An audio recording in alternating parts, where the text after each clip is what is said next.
Okay, since I don't want to go on another Sonic Boom tangent, Chip just gives here a really good idea that, we basically need something really big to destroy that, gate that's in the way. What just happened to that one Dark Gaia dude? Like, I don't think I did the short Yuken attack, so why did he just fly up in the air?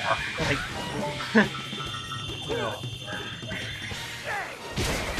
anyway, I get really used to me throwing enemies in that kind of, like, in the, like, swing kind of motion, because that's really good, you know? You know, it actually kind of, this part of the Warhawk part of the stages actually remind me of, a TMNT game I used to have. It was based off of the TMNT, animation movie that came out a few years ago, and it's like, and it kind of had like this kind of aspect to it where it's like you're running around at night and you're beating up enemies, but it's like you had like the turtles had their special moves to them. Like, I would really appreciate it if like some of you guys in the comments would tell me if you know what I'm talking about, but it's like Leonardo, he would do like, and like he would jump up in the air and Raph would like throw him down to the ground doing like a super ground pound kind of move. Oh, before I go back to that tangent, I hate these things. I call them gunner egg pawns because if you let them attack, they do this annoying like shooting kind of thing, which because it's long range and the Werehog doesn't have a super like long range that can go across the screen, it makes those things kind of annoying.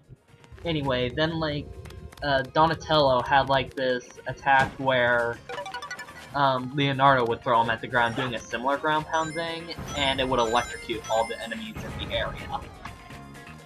Then Michelangelo would have something very similar to the Werehog's spinny throw, while Raph had something similar to the Werehog's square throw. So that was actually a really fun game, to be honest. Anyway, I call these Big Mama Dark Gaia moves, because essentially what happens is that when they, as you saw, like, when that stomach of that thing opens, it gets these little Dark Gaia things to spawn. So those can be pretty annoying, and as you saw up there, there is a sun medal, but I don't know if I see it or not while I'm freaking. Oh, yes I do. Good. Yeah, that's kind of the thing, like, about doing some of these videos post-commentary.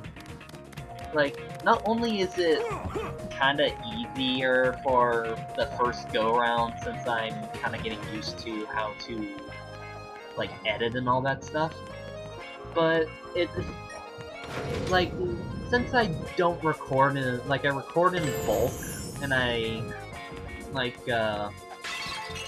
watch over the footage in bulk, it's like, I, like, remember to go back and get, like, the sun and moon medals that I missed while basically in the heat of combat, but I see later in, like, the editing process, you know? Also, what happened there to get that, gate to just suddenly come up and close up on Sonic? I mean, like, what, was that some sort of, like, super advanced Spagonian security or something? I mean, seriously.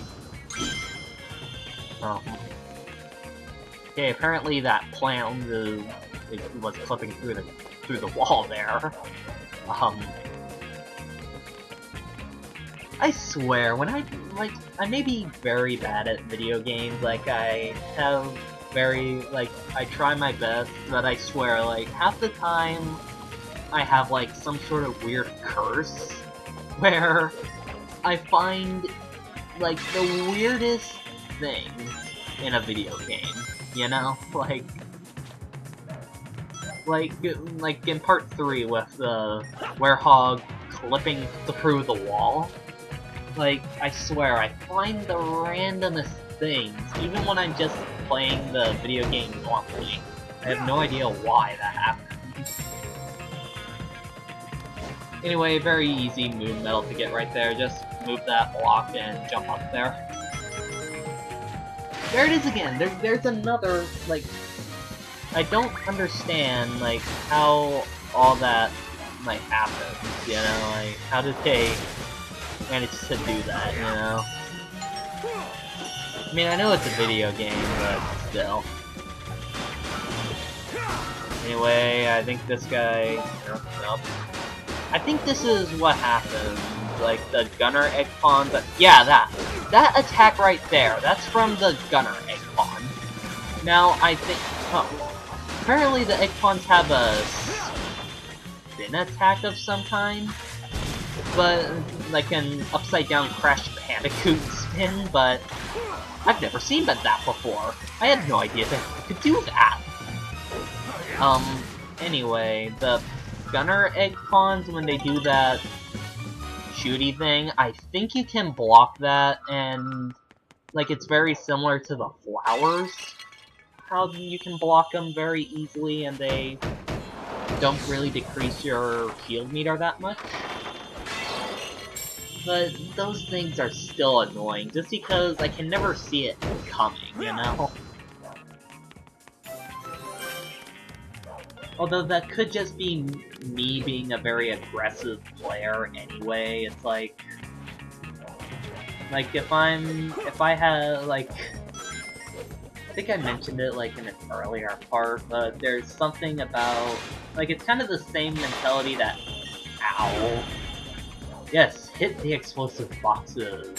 That's... Like, anyway. I think it's like a mentality of, like... Why be defensive while you can make the, like... Why be defensive and let the enemies attack when you can attack and make the enemies dead before they can even attack, you know? Although I will admit that it's kind of a bad mentality to have when you're playing Fire Emblem. like I've recently got into the series with Fire Emblem Awakening, a very good game. I really do recommend it to any of you who have a 3DS out there. But, oi man, like... If you are not, like, prepared and, like, you don't do grinding or anything like that, you will get wrecked. Like... Seriously, like... Although it probably doesn't help that I have really weird luck. Like, I swear, like, there are some times in video games I have very schizophrenic luck. Like, sometimes I'll have normal luck, where nothing spectacular happens. Sometimes I'll have utterly bad luck, where I just can't catch a break. And then there are times where I'll play the game, and I get absurdly good luck, you know? Like, I remember when one time I was playing Fire Emblem Awakening, and it's like, I accidentally put one of the Pegasus Knights in range of Archer without me noticing it. And it's like, the Archer had like 70% chance of hitting and killing the unit. And the unit dodged. Like my heart almost stopped in that situation, like, because I have this little rule of thumb when I play Fire Emblem, that none of my units die. So if one of them does die, I have to restart whatever chapter or battle that I'm going to. Anyway, go up here and you'll get a few extra rings. Nice little goodies. Nothing too much else, though, unfortunately.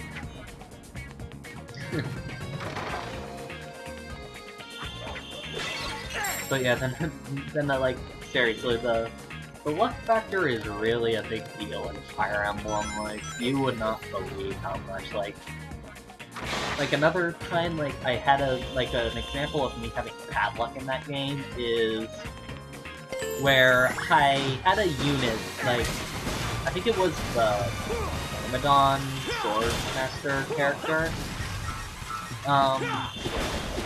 For those of you who don't know, the Sword Masters, they have really high speed and evasion, so the dude shouldn't have gotten hit. Like, the enemy he was attacking was able to kill him, but it only had like a 17% chance of actually hitting the unit.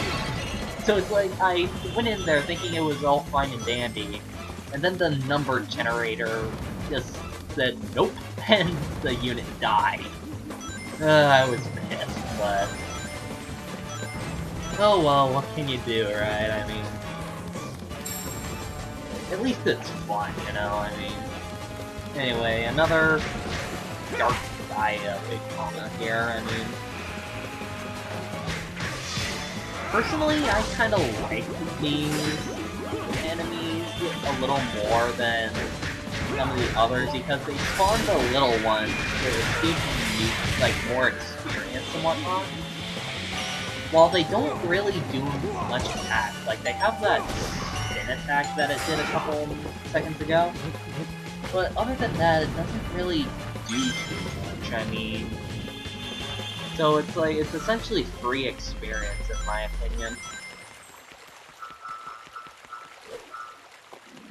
Yeah. Anyway, welcome to the clock tower of Rooftop Run Night. And there's a funny instance that's gonna happen in this place.